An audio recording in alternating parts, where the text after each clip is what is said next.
We're here with Yonkers Voice, and our guest for today is Lorenzo Johnson, who is a Yonkers native. Lorenzo was incarcerated in 1995 on a murder charge, and he was in until 2012. At that point, he was released, but then he was subsequently resentenced, and he was released recently, and we're going to interview him today about his incarceration, his innocence, and I'll let you take over, Lorenzo. So let's start from the beginning. You went in 1995 and you were charged with? First-degree murder and criminal conspiracy to commit murder. And this happened in? Harrisburg, Pennsylvania. In Harrisburg, Pennsylvania. And you were sentenced for how long? Natural life. Now in 2012, you were released from prison, but you were resentenced. So what were the circumstances of your being released in 2012? In 2011, on October 4th, the Third Circuit Court of Appeals vacated my sentence on the grounds of insufficient evidence. For those that don't know, insufficient evidence is equivalent to a not guilty verdict, meaning it bars a retrial. So it was mandatory that I be released. So the Commonwealth not district attorney, had attorney general on the case. They had one appeal left to file, and they filed it to the United States Supreme Court. So what happens, I came home the order came for me to be released on October 4th. I came home January 18th, 2012. So when I came home, got back integrated with my family, started working, got married, and started getting my life back together. And on May 29th, 148 days later, I get a call from one of my lead attorneys. And I really couldn't understand him because he's like crying on the phone. So I was like, what's up? And all I got out of the call is like, the sentence been reinstated. So I'm like, what are you talking about? So once he got himself together, he told me what happened. So the United States Supreme Court only listens to 1% of criminal cases that come through there. And I guess mine was the one that came through there. And the grounds that, they reversed and vacated the order and remanded in order the reinstatement of my conviction was, they said that the federal court didn't give the jury deference. So which is a technicality, and it like threw me off, like, because after doing 16 and a half years for a crime you didn't do, now you're telling that you got to go back to a state that's not yours, which you don't know nobody in it, and you got to serve out time until your appeal gets won or new evidence come up or something like that. Let's get to the particulars of your crime and why you are so adamant about your innocence. Okay. Walk us through that evening. Walk us through what happened that night. It was the Commonwealth, they changed their positions on 2 times in this case. But what happened? But the night of the crime, the night of the crime, I was never in Pennsylvania. So I could only deal with the evidence that was given to me in my case discovery. If you wasn't there, you don't know what took place. So when I got arrested for the following day, you had a cop over there that said, I got arrested on an unrelated charge on December 15th, 1995. And being that I wouldn't cooperate with the police, they said, well, okay, we're gonna make your life a living. They said, a murder happened last night and you did it. And I said, well, a murder, I wasn't here last night. I was in New York, I got back this morning. And so what happened was, they said, well, we got a guy that's gonna come in here. And when this guy come up here, he said, if it wasn't you, we're gonna let you go. But if he says it's you, we're gonna lock you up. But witnesses, I think here's where the issue of discrepancy occurs. Because there were 2 witnesses who had you at the scene of the crime. This is afterwards. Tell us a little bit about the witnesses, and then tell us your alibi. Okay, first and foremost, as we know now, there's only one witness that placed me at the scene, which is Carla Brown. Then there was one called Brian Ramsey. Now let me give you what they said. They said there was an argument that took place on the bar, and that me and my co-defendant, who's also innocent, Corey Walker from Yonkers, they said that we was told to leave the bar. Basically, that Corey Walker and the deceased was told to leave the bar, and I followed them out of the bar. So they saying that Corey had walked out of the bar, the deceased walked behind him, and I walked behind him.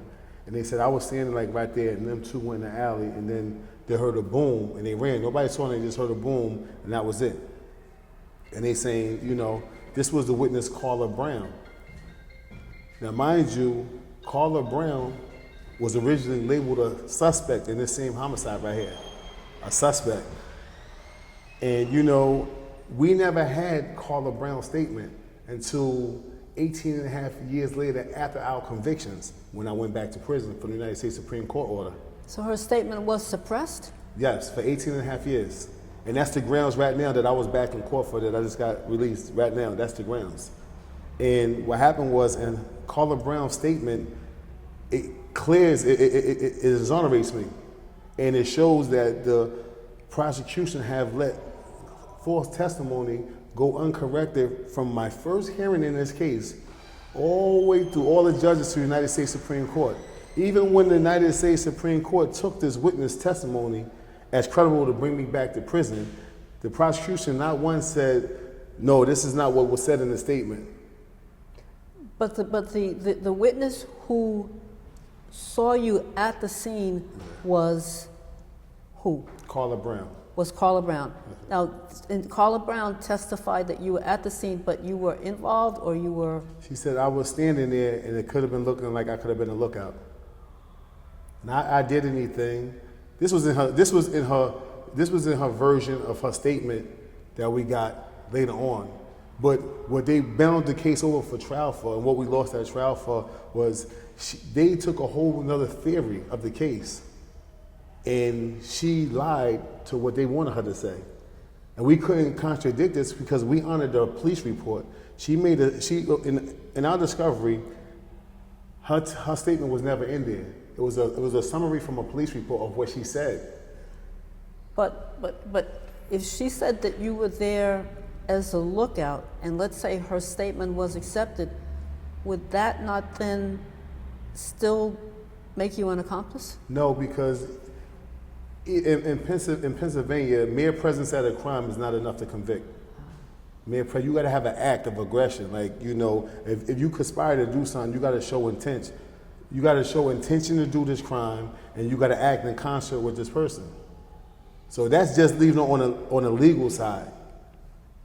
So 18 and a half years later, we get this information. And, you know, we're going to go back and forth when you got your questions. But 18 and a half years later, we get this the statement.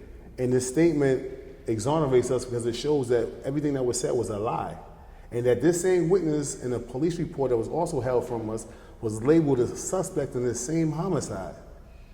The jury never knew about this. Nobody knew about this. Well, did they test her for fingerprints on the gun? They didn't do anything. You know, they swept it under the rug, and their whole thing was, we're gonna get this conviction by all means, and we're gonna maintain this conviction by all means, and nobody's never gonna know about it. But why would they have targeted you as opposed to Carla?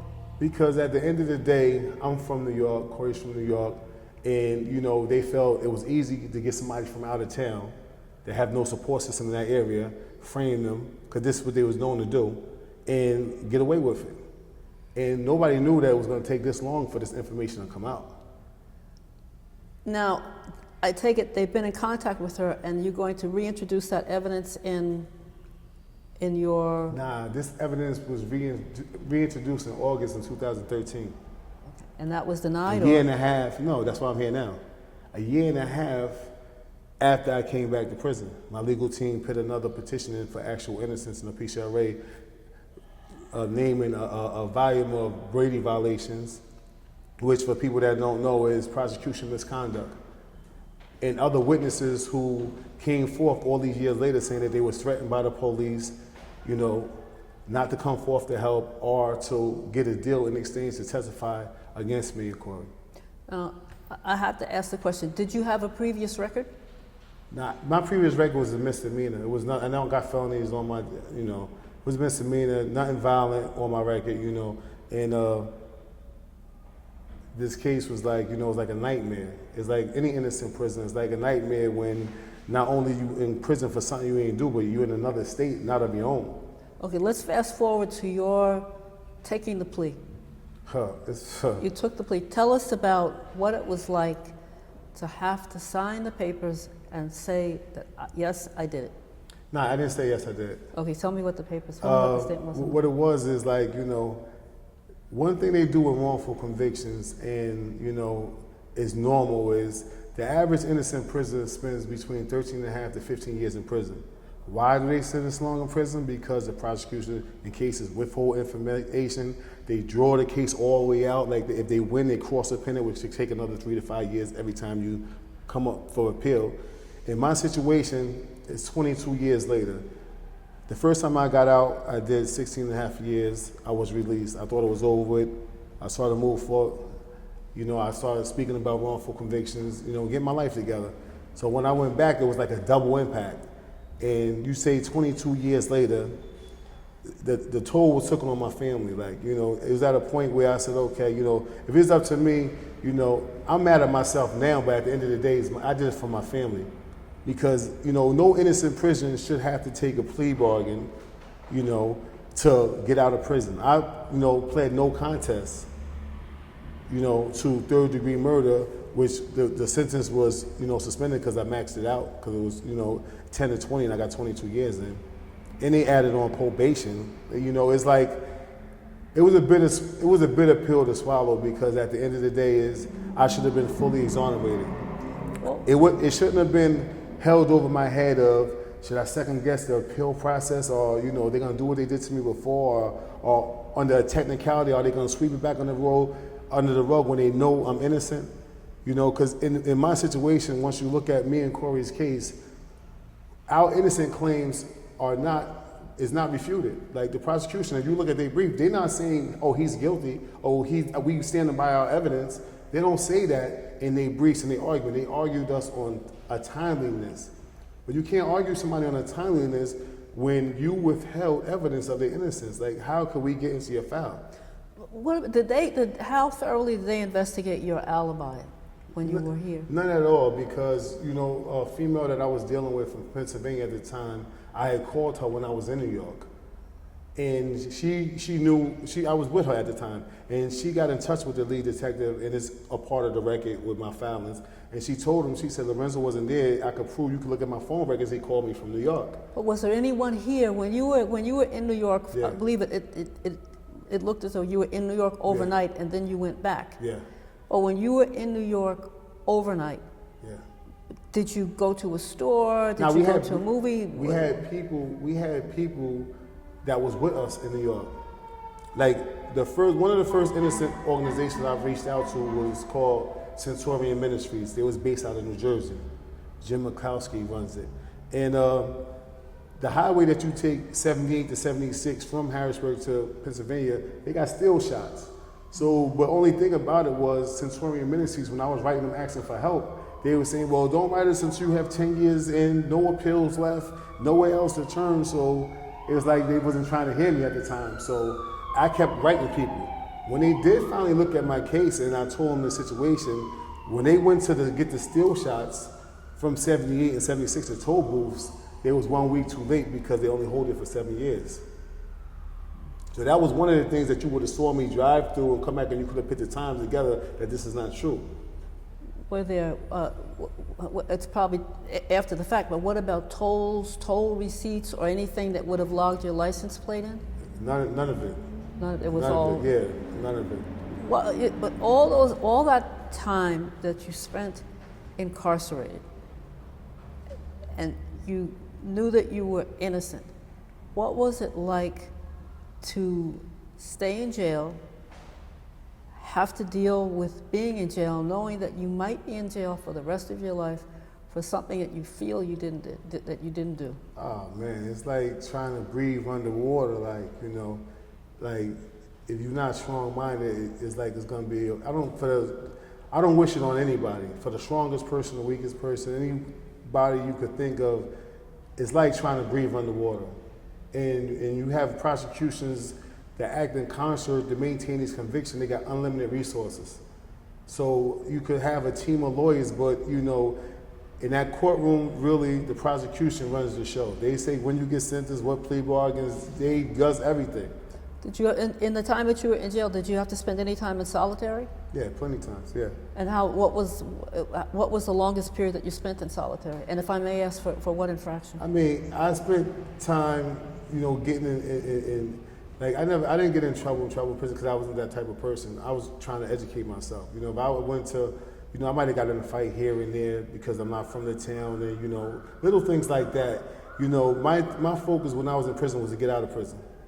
I didn't have time to stay in solitary confinement and getting infractions. My goal was to educate myself, you know, education-wise, learn the law, and utilize that, you know, to get out of prison. Because sometimes, for years, I represented myself in court. But there are people who say that solitary will break a man. Will it? You put somebody, first and foremost, in Pennsylvania, unlike New York, is double, like, you know, everything is double cells mostly. And you put somebody in the cell and you leave this light on 24 hours a day and everything is stripped out of the cell and you seeing white walls all day long, eventually, you know, the best could break, you know. Solitary confinement, you know, is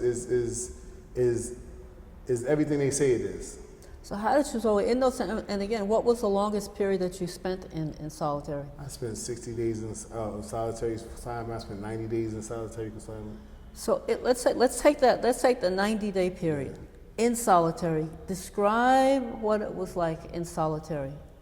I mean, was it lit? Was it dark? Were you it's able no to? dark because light don't go off, so you don't got to worry about it being dark. Did you have contact with other people? I mean, it's people on the pod with you, but you know, at the end of the day, you know, let's not get one thing construed. You know, everybody in prison is not innocent, and everybody in prison ain't, you know, a saint. You know, it's some people that made some, you know, poor choices or whatever, and I'm not here to judge anybody, you know, but there's also people in there that I wouldn't want 100 miles by my family. So, you know, once again, it's like I didn't have the luxury to absorb all of that as far as really pay attention to it. I had to stay on the ball. Did it change you? As a man, it made you grow up. I went in young. So, you know, I'm growing up at the same time. I'm fighting for my life. But how did it, over the period of all of this, from the time that you were convicted until the time that you came out, how did you change your values, if you changed your values at all? I mean, you know, I always value life, you know, and it's sad in this situation, 3 families lost. You know, not only the victim family, because they never got justice because the 2 people they got arrested for was innocent. So you got the victim family that took a loss in their mourning. You got Quay Walker and my family that's mourning loss, and they trying to do everything they could do to help us get out. And every time an appeal is denied, some family members, a part of them die because they feel that they're never going to see you again. Do you feel bitter?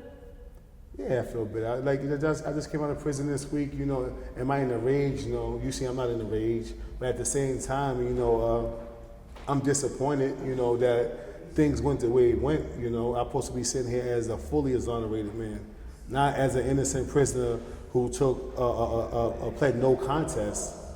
You know, because at the end of the day, I was released twice on a natural life sentence. So that says that something's wrong about this conviction if this man is his second time getting out.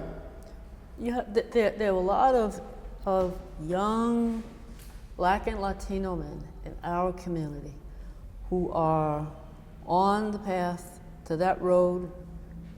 Some may end up in there because they're innocent. Some may end up in there because they're guilty. I'd like you to look at that camera and address those young boys and young girls out there and tell them what it's like and how they should. People who speak about, you know, mass incarceration, you know, and I highly feel I was a part of mass incarceration, you know, because this takes place in the urban communities everywhere. Look at the statistics of Blacks and Hispanics against any other race with wrongful convictions, and we make up 70%. 70%. So that tells you that, I'll give you a prime example. If something happens, for instance, on a rich neighborhood, 9 times out of 10, it won't even make it to trial. But here it is, if once it happens in an urban community, it don't gotta just be for homicide, it could be for drugs, it could be for many other things. These lawyers, it's criminal lawyers in Pennsylvania and a lot of other places because lawyers are arguing that they severely underfunded, and I agree with this because I witnessed this all these years. You can't give a lawyer $6,000, $5,000 to go represent this guy for a first-degree case where it could be a death penalty case, it could be a case facing life. So right from the door, that means your counsel, you're being denied access to a strong counsel, an adequate counsel. But let's say if there's a family out there who has someone who's incarcerated, and they don't know which way to go, what does that family do? How do they navigate the system? Nowadays, social media, has blessed, the innocent community, mass incarceration, because it shows a mirror effect about what's taking place in the criminal justice system. So nowadays, if you have an innocent person in your family that's in prison and you have any evidence of their innocence, it's good to speak about it. A lot of times they say, don't speak about it, keep it. That means so they can keep it under the rug. You want to speak about it. Me, myself, I started writing articles, to anybody who will listen. Anybody who will listen, I will write them, I will speak about it. And nowadays, if you get in touch with the right person and you can show them your innocence, they will put it out there. And what makes a difference in wrongful convictions is the media perception. Once you get a following and people start supporting your innocence, now the pressure is put on the criminal justice system. Like, why is this man in prison, or why did this take place? So now, whenever you see a case and it's getting some fire because of somebody innocent, people start doing their jobs. Because, other times they act in concert, sweep it under the rug. So if you do got a family member that's in prison, be vocal about it, do the rallies, do the writing. It pays off. It pays off a lot. I'll tell you like this. When I came to prison, there wasn't no social media in 95 like that. And you was only on the newspaper, on TV, when the police said, here, put this on there, this is what took place. And I don't care if you had evidence of your innocence, you would never be able to get in touch with these people if they wasn't gonna put it out there. And nowadays it's different.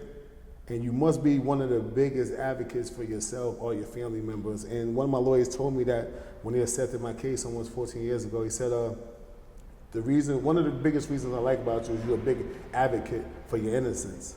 I wrote over between 300 and 500 letters to innocent organization lawyers and various people from the East Coast, West Coast, down south, out of the country. And, I didn't get the representation I needed at that time, but it was a path I had to take and I was willing to take. But you also got your GED, and then you went on to study criminal law. When I came to prison, I had a low education level. Excuse me. I got my GED. I took college classes. I did all type of business classes and typing classes because I needed that to do the law. So when I stayed in law library, that's another thing. You must stay in law library. Do not listen to your lawyers taking care of everything, because you want to know about your case. Because when I first came to prison, and I sat and I looked at it was the Pennsylvania Criminal Rules of Procedures. It's like a 2,500, 3,000 page book. So, being somebody that's not book smart, and this is before I got my GED and college credits, I'm looking at this book like, what am I gonna do with this? You gotta push yourself, you gotta keep going. So when I started doing that, little by little things is coming. Because first and foremost, the criminal law, a lot of the language is in Latin. So for us coming from the inner city, how are you going to learn about these books? And that's way over your head. So I started learning little cases here. So, I studied my cases and how I started. Whenever I get a brief, I would just read my issues and the cases, and I just shepherdize and I keep going from there. And it came to a time where I had a couple people around me that I got acquainted with in the law library there that used to help me here and help me there. My first lawyer left the case. After a certain period of time, the lawyer leaves. They're not funded no more. You got to picture on it, no, it's over with. Well, you So- became your own advocate. I had to represent myself. So that's another thing that, at one time you tell somebody you got to represent yourself, they're like, how am I gonna do that? But once you force to represent yourself or it's over with, this is a reality. So in my situation, I did that, and I had got a lawyer appointed, and it didn't work out. But at this time, I started learning more, and I started reaching different people. Now, going forward, you have this vast body of knowledge, some good, some bad. But what direction is your life going now? Right now, I'm still, my thing is I'm gonna fight wrongful convictions to the day I die because, it's so many people that's in my situation right now as I speak, and they don't have the lawyers, they don't have the family support. They've been, their case been done so bad that if you look at it on paper, you'll say that this is a notorious person, but stuff was concealed, or they was hiding DNA, or the DNA never matched, but they never told him. And I got a voice, and my situation is kind of unique in a way because it casts a light. Because there's other people, innocent prisoners that got out that was exonerated, but it's also innocent prisoners that got out that had to take a plea to get out because they wouldn't have got out. Now I could have sat and waited and said, okay, well, I'm not going to take this plea. My family, you got to wait. But, in these process, say if I would have won a year later, 6 months later, they would have crossed appeal, that appeal that I lost, up to the higher courts, and that would have took a year or two. Then they would have went to another court. That would have took a year or two. So when it all wraps up, it's like 3 to 5 years, ticking off you. So, rightfully, yes, I want to stand there and go through this whole process, but a lot of people's situations is different. And I respect everybody's situation. That's why when I was in prison, when I saw other people, in my situation do different things, I said, oh, no, you're innocent. Everybody's situation is different, but the moral of the story that must not be, that must not be overlooked is this. No innocent prisoner should have to be forced or bullied into taking any plea bargain in order to get out of prison when you're innocent. If it's clear and convincing evidence, they're supposed to do what they got to do. And for somebody to come home on a natural life sentence and take a no contest plea or whatever plea that they take, something is wrong there because obviously there was some leverage there to say, okay, well, we're going to do this to let you out. And in my situation, you got an innocent man that's still in prison, Corey Walker, that got my same appeal process he got going on too. And he's coming up next to go to court, and I'm going to be vocal for him to, get fully exonerated because he deserves it because he's innocent. Oh, this is, all one can say is thank goodness it wasn't a death penalty case. Oh man, if it was definitely a case, it would have been, That's a whole other show. Yeah, a whole nother show. So. And it's facts already that innocent people died on death row. All you got to do is go to the exoneree registrations and you will see the statistics. That's right. But this is reality. I guess that's it. Is there anything that we didn't cover that you would like to cover? Is there anything that I forgot? Ben, do you have any questions? Nothing. Okay, so, well, thank you, Lorenzo, for doing the interview with Yonkers Video, and best of luck to you. I thank Yonkers Voice, and when I was in Pennsylvania, Ben kept in contact with me, and when you from somewhere and you got somebody that's reaching out to you from there, and it's not from, say, it's a different relationship. So yeah, I'm been out of prison for 72 hours, but yet, when he called me, I'm there. It's like landing because on when I called him, he went ahead and put the article out there. He spoke about my injustice. So in this community here, we stick together, and I'm gonna do that for the other people that was fighting the fight that I'm fighting. Well, if a positive can come out of a negative, that's Yeah, it is. It is what it is. Okay. Thank you.